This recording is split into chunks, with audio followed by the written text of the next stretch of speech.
As for our Cryptids of America series, you're no stranger to the tantalizing tales of creatures that may or may not lurk in the shadows of our vast nation. Today, we're turning our spotlight to a trio of cryptids that have not only captured the imagination of local lore, but have also found their way into the virtual world of Fallout 76 as hidden Easter eggs. Yes, you heard it right. These cryptids are playing hide and seek with you in your favorite post-apocalyptic wasteland. Now, before you get all excited, let me just burst your bubble a little. We're not going to talk about the Wendigo or the Mothman. I know, they're the life of the party, but they've already had their 15 minutes of fame on our channel. Instead, we're going to delve into the stories of some lesser known but equally intriguing cryptids. And remember, while these tales are fascinating, they're just that, tales.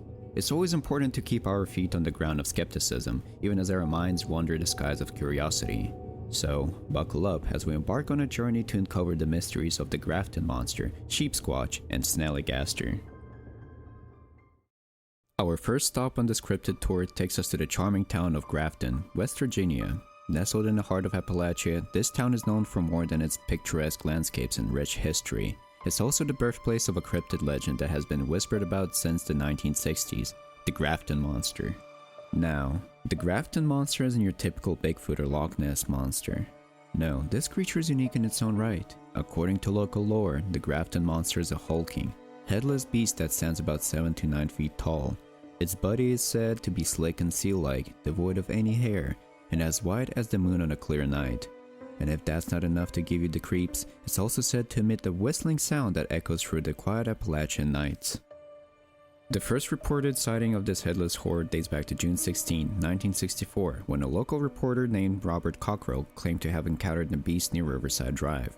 Cockrell's account sparked a wave of Grafton Monster sightings, turning the town into a hotbed of cryptid curiosity. But despite the flurry of sightings, no concrete evidence was ever found. No footprints, no fur, no, well, heads. Now, I know what you're thinking. A headless monster? Really? And you're not alone. Many skeptics believe that the Grafton Monster is nothing more than a case of a mistaken identity. Some suggest that witnesses might have seen a bear or a large dog and let their imaginations run wild. Others propose that the Grafton Monster is a product of a collective hysteria, fueled by the media frenzy of the 1960s. But whether you're a believer or a skeptic, there's no denying the cultural impact of the Grafton Monster.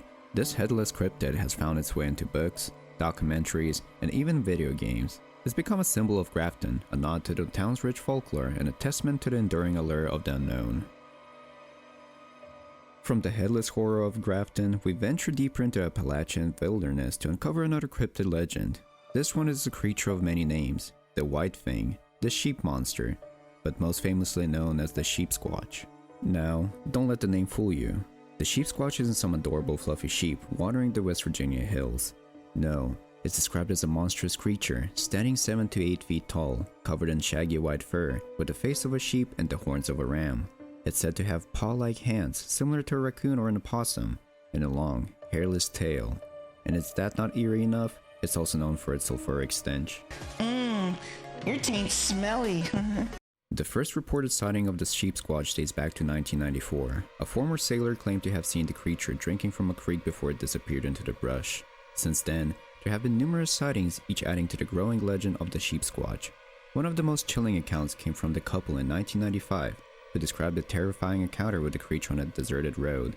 They claimed the Sheepsquatch attacked their car, leaving behind deep scratches as a chilling reminder of their encounter.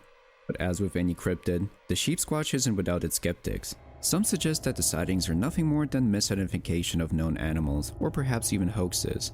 Others propose that the Sheepsquatch is a product of local folklore, a creature born out of the region's rich storytelling traditions. Since we don't have that much information about this cryptid in general, we might never know the truth. Regardless of its true nature, the Sheepsquatch has left its mark on popular culture. It has been featured in books like Kurt McCoy's White Fangs, West Virginia's Weird White Monsters, and TV shows like Monsters and Mysteries in America.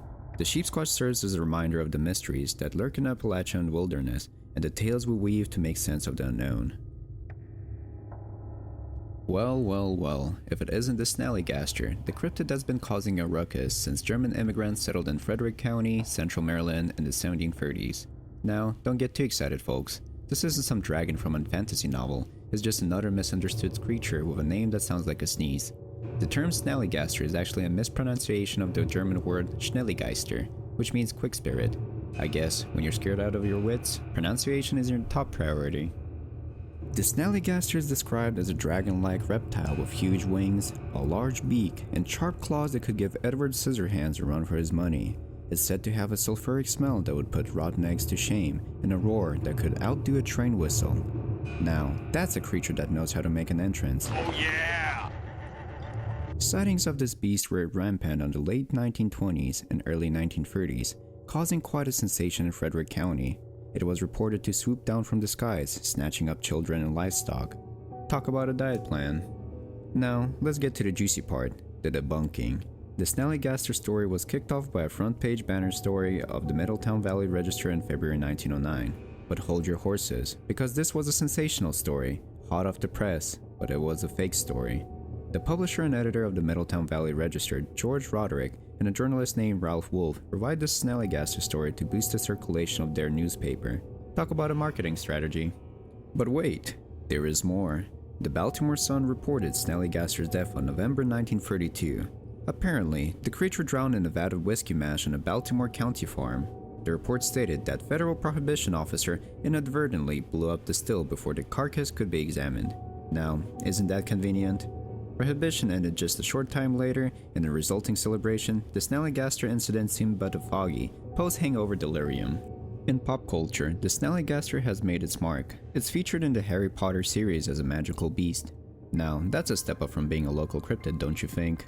And let's not forget the Snallygaster Museum in Burkittsville, Maryland.